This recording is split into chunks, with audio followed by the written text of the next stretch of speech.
স্বাভিমান ৰক্ষাৰ নিৰ্বাচন আমাৰ অসমৰ মাটিত যি সাম্প্ৰদায়িকতা সৃষ্টি কৰা হৈছে বিভিন্ন জাতি জনগোষ্ঠী ভাষা ভাষী ধৰ্মাৱলম্বী লোকৰ মাজত বিভাজনৰ যোগেদি আমাৰ সমাজ বিপন্ন কৰা হৈছে আমাৰ অসমৰ মানুহৰ হাকাম পুৰুষীয়া ঐক্য সমন্বয় সম্প্ৰীতিৰ যিটো বৰ ভেটি মহাপুৰুষ শ্ৰীমন্ত শংকৰদেৱ আজান ফকীৰ মাধৱদেৱে যি ভেটি কৰিছিল সেই ভেটিক ভাঙিবৰ কাৰণে যি সাম্প্ৰদায়িক শক্তিয়ে কাম কাজ কৰি আছে সেই শক্তিক উৎখাত কৰাৰ এই নিৰ্বাচন আৰু সেইকাৰণে সকলোৱে মিলি এইবাৰ নিৰ্বাচনত সাম্প্ৰদায়িক শক্তিক অসমৰ মাটিৰ পৰা পুলিয়ে ফুকাই উৎখাত কৰিব লাগিব এইটো সময়ৰ আহ্বান এইটো জাতীয় দায়িত্ব সাংবিধানিক দায়িত্ব তাৰ নহ'লে আমাৰ দেশৰ সংবিধান নাবাচিব গণতন্ত্ৰ নাবাচিব আমাৰ অসমৰ মানুহৰ মাজত থকা সমন্বয় আৰু একতা নাথাকিব এই ছয়গাঁৱৰ এই খেলপথাৰত উপস্থিত থকা সকলো ৰাইজক মই দ্বিতীয়বাৰৰ কাৰণে লগ পাইছোঁ আৰু এবাৰ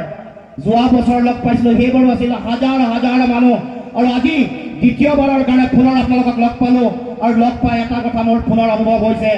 যে ছয়গাঁৱৰ মানুহে এই যিটো অসমৰ জাতীয় জীৱনত চলি থকা যিটো অন্যায় এই অন্যায়ৰ বিৰুদ্ধে আগৰ পৰা মাত মাতি আছিল আৰু এতিয়াও মাত মাতি থাকিব খোজে আৰু সেইকাৰণে হাজাৰ হাজাৰ জনতাৰ উপস্থিতি হৈছে মই ইয়ালৈ বহুবাৰ আহিছোঁ ছয়গাঁৱলৈ আহিছোঁ ছয়গাঁৱৰ এই অঞ্চলৰ এবাৰ ইয়াত অনুষ্ঠিত হোৱা আমাৰ জাতীয় বিদ্যালয় সমাৰোহতো মই উপস্থিত আছিলোঁ ইয়াৰ পৰা অলপ আগত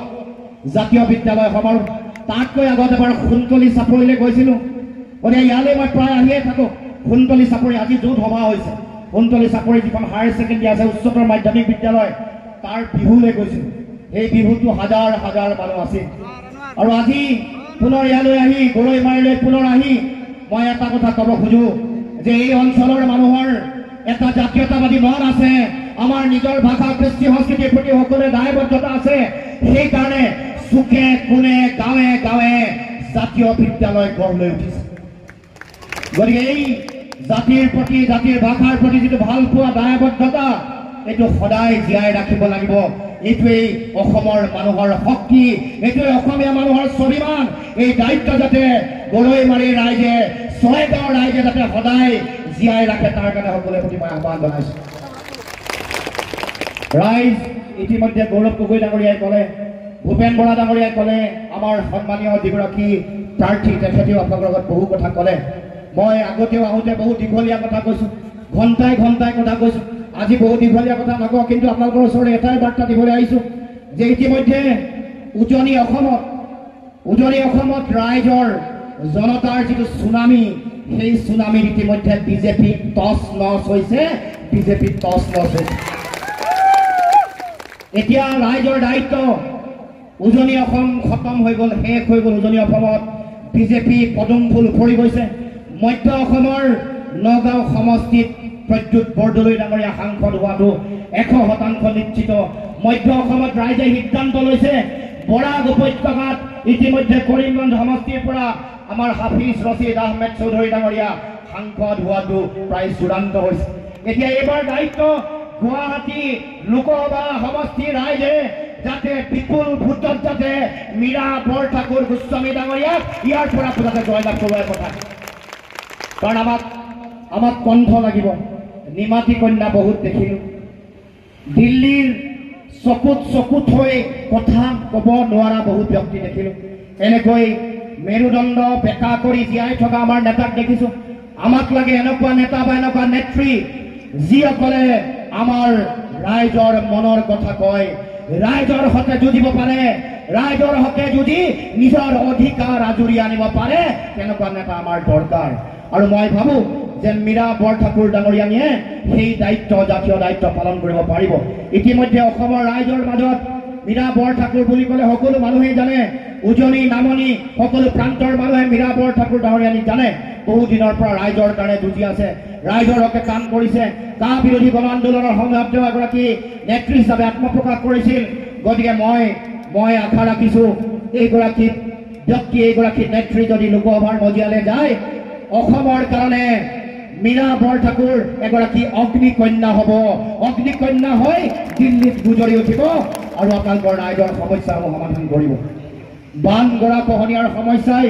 আমাৰ এই অঞ্চলসমূহক আক্ৰান্ত কৰি থাকে সকলোৱে জানে। এই সমস্যাৰ স্থায়ী সমাধান কৰিবৰ কাৰণে আজিলৈকে আমাৰ গুৱাহাটীৰ সাংসদ বা বেলেগৰ সাংসদে কোনো ধৰণৰ শক্তিশালী স্থিতি গ্ৰহণ কৰিব পৰা নাই। আমি আন যিবোৰ সমস্যা আমি দেখিছোঁ, বিশেষকৈ আমাৰ যেতিয়া কাহ জাপি দিয়া হ'ল, সেই সময়ত কাহ জাপি দিয়াৰ সময়ত এই অঞ্চলৰ ৰাইজে কাহৰ বিৰোধিতাৰে বিভিন্ন অঞ্চলত সংগ্ৰাম আৰম্ভ কৰিছিল, আন্দোলন কৰিছিল। সমগ্ৰ অসমৰ বিভিন্ন প্ৰান্ততে কাহৰ বিৰোধিতা হৈছিল, কিন্তু আমাৰ জনতাৰ এই গণসংগ্ৰাম, ৰাইজৰ এই প্ৰতিবাদী সংগ্ৰাম দিল্লীয়ে বা বিজেপি দলে নুশুনি আমাৰ অসমৰ ওপৰত এই জাতিধ্বংসী এখন আইন জাপি দিলে। আৰু এই আইনখন জাপি দিবলৈ যাওঁতে আমাৰ 5গৰাকীকৈ মানুহক গুলীয়াই হত্যা কৰিলে। গতিকে এই কথাবোৰ ৰাইজে পাহৰি যোৱা নাই। সেইকাৰণে ৰাইজক মই আহ্বান জনাইছোঁ, অহা 7 তাৰিখে যেতিয়া আপোনালোকে সকলোৱে EVM-ৰ মেচিনৰ সন্মুখত যেতিয়া থিয় হ'ব, তেতিয়া লগে লগে ৰাইজে মনত পেলাব লাগিব